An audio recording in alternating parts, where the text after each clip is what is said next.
আপনাদের মূল্যবান ভোটগুলো আপনারা ভোট কেন্দ্রে গিয়ে ভোট দিয়ে আসেন, যা যা ভোট দেন নাই। ভোটে হার জিত থাকে, কিন্তু জয়ের জন্য নানা কৌশল অপকৌশল নেন প্রার্থীরা। পৃথিবীর নানা দেশে অদ্ভুত অদ্ভুত উপায়ে ভোটের ওপর প্রভাব বিস্তারের চেষ্টা করেছেন প্রার্থীরা। সবসময় যে তারা সফল হয়েছেন তা নয়। তবুও ভোটার, নির্বাচন কমিশন বা প্রশাসনকে বোকা বানাতে তাদের চেষ্টায় কোনো কমতি ছিল না। উন্নত দেশগুলোতে ভালো গণতন্ত্র চর্চার কথা বলা হলেও সেসব দেশেই বেশি ঘটে ভোটে প্রভাব খাটানোর অভিনব কৌশল। আপনি যদি ভাবেন ভোট চুরি মানেই সেই ৮০ দশকের স্টাইলের ব্যালট বাক্স ছিনতাই বা মাসল পাওয়ার দেখানো, তাহলে আপনি কিন্তু ওল্ড স্কুলে পড়ে আছেন। এখনকার দিনের স্মার্ট প্রার্থীরা ওসব ঝুট ঝামেলায় যান না। তাদের খেলাটা হয় অনেক বেশি মসৃণ, আইনসিদ্ধ আর টেকনোলজিক্যাল। খেলা শুরু হয় আপনার অজান্তেই, আপনার মনের ভেতরে। আধুনিক প্রচারণায় ভোটারের রীতিমতো সাইকো অ্যানালাইসিস করা হয়, যাকে বলে পলিটিক্যাল মাইক্রো টার্গেটিং। 2016 সালের মার্কিন নির্বাচন বা ব্রেক্সিটের কথাই ধরুন। কেমব্রিজ অ্যানালিটিকা নামের এক প্রতিষ্ঠান ফেসবুক থেকে কোটি কোটি মানুষের তথ্য হাতিয়ে নিয়েছিল। ব্রেক্সিটের সময় ভোট লিপ ক্যাম্পেইন ফেসবুকে বিজ্ঞাপন দিয়েছিল ইউরোপীয় ফুটবল চ্যাম্পিয়নশিপের ফলাফল ঠিকঠাক বলতে পারলেই মিলবে 5 কোটি পাউন্ড পুরস্কার। লোভে পড়ে মানুষ ক্লিক করলো, আর অমনি তাদের সব ব্যক্তিগত তথ্য চলে গেল ক্যাম্পেইনের হাতে, যা ব্যবহার করা হলো তাদের টার্গেট করতে। এরপর আপনার ভয় বা নিরাপত্তাহীনতাকে পুঁজি করে এমনভাবে বিজ্ঞাপন প্রচার করা হতো যে আপনি টেরই পেতেন না কখন আপনার মত পাল্টে যাচ্ছে। এখন তো আবার কৃত্রিম বুদ্ধিমত্তা বা এআই এর যুগ। যুক্তরাজ্যের ঋষি সুনাককে ক্লাউন সাজিয়ে বা নাইজেল ফারাজকে মাইনক্রাফট খেলতে দেখিয়ে ডিপ ফেক ভিডিও ছড়ানো হয়েছে। আবার আমেরিকায় খোদ জো বাইডেনের গলার নকল করে রোবোকল করা হলো, যাতে মানুষ ভোট দিতে না যায়।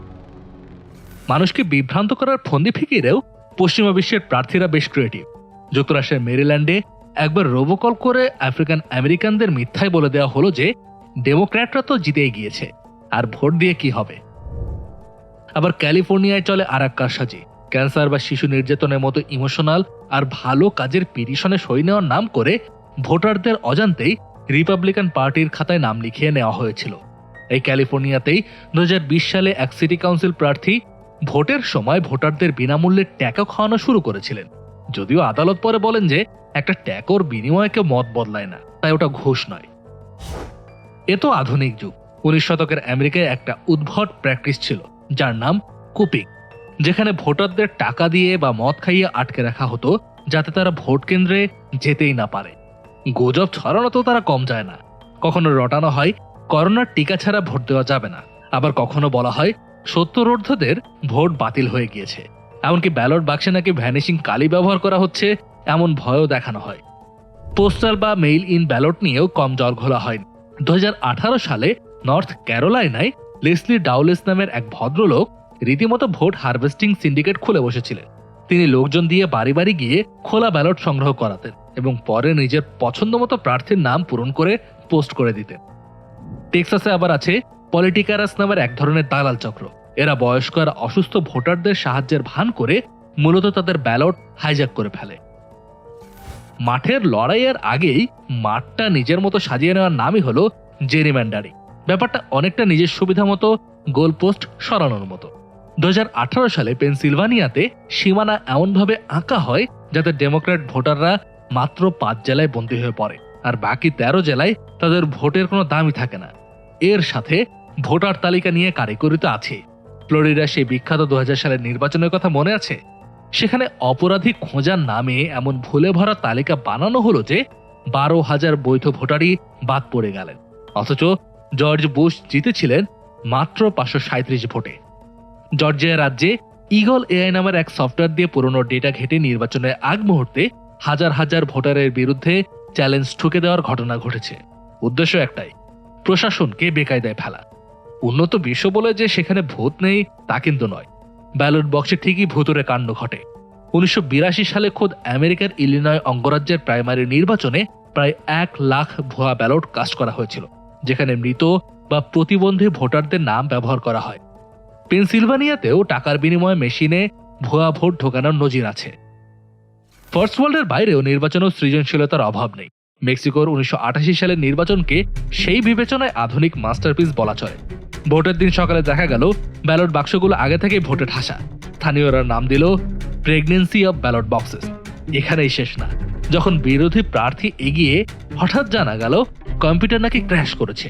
এক সপ্তাহ পর সিস্টেম যখন ঠিক হলো, দেখা গেল জাদুকরীভাবে ফলাফল উল্টে সরকারি দল জিতে গিয়েছে। আফ্রিকার দেশ মালাউইয়ের 2019 সালের নির্বাচনও এক অদ্ভুত কারণে স্মরণীয় হয়ে আছে, যার নাম দেওয়া হয়েছিল টিপেক্স ইলেকশন। সেখানে নির্বাচন কমিশন ফলাফলের শীটে এত বেশি সাদা কালি বা ফ্লুইড ব্যবহার করেছিল যে আসল নকলের তফাৎ করাই অসম্ভব হয়ে পড়ে। আদালত তাই নির্বাচনই বাতিল করে দেন। টেকনোলজি ব্যবহার করতে গিয়ে হিতে বিপরীত হবার ঘটনাও আছে। আজারবাইজানে 2013 সালে স্বচ্ছতা দেখাতে ভোট কেন্দ্রে ক্যামেরা বসানো হলো, কিন্তু ক্যামেরাগুলো এমন পজিশনে ছিল যে কে কাকে ভোট দিচ্ছে সেটাও দেখা যাচ্ছিল। গোপনীয়তার তো 12টা বাজলই। উল্টো ব্যালট স্টাফিং এর লাইভ শো দেখার সুযোগ পেল সবাই। নির্বাচন ব্যাপারটা এখন আর শুধু একদিনের ভোট উৎসব নয়, এটা একটি দীর্ঘমেয়াদী দাবার চাল, যেখানে পেশি শক্তির চাইতে বুদ্ধির প্যাচ আর প্রযুক্তির কারসাজি বেশি চলে। আগে যুদ্ধটা হতো ব্যালট বাক্স নিয়ে, আর এখন সেটা চলে এসেছে আমাদের স্মার্টফোনের স্ক্রিনে আর মগজের ভেতরে। প্রার্থীদের এই নিত্য নতুন জাদুর খেলায় আমরা সাধারণ ভোটাররা হয়তো মাঝে মাঝে একটু ভ্যাবাচেকা খেয়ে যায়। যেখানে বলা হয় গণতন্ত্রের এই জমজমাট আয়োজনে জনগণ মূল খেলোয়াড়, আবার দিন শেষে দেখা যায় তারাই আসলে দর্শক। তাই ভোট দেওয়ার সময় চোখ কান একটু বেশি খোলা রাখা ছাড়া আর উপায় কি? কাজী নিশাদ, যমুনা নিউজ।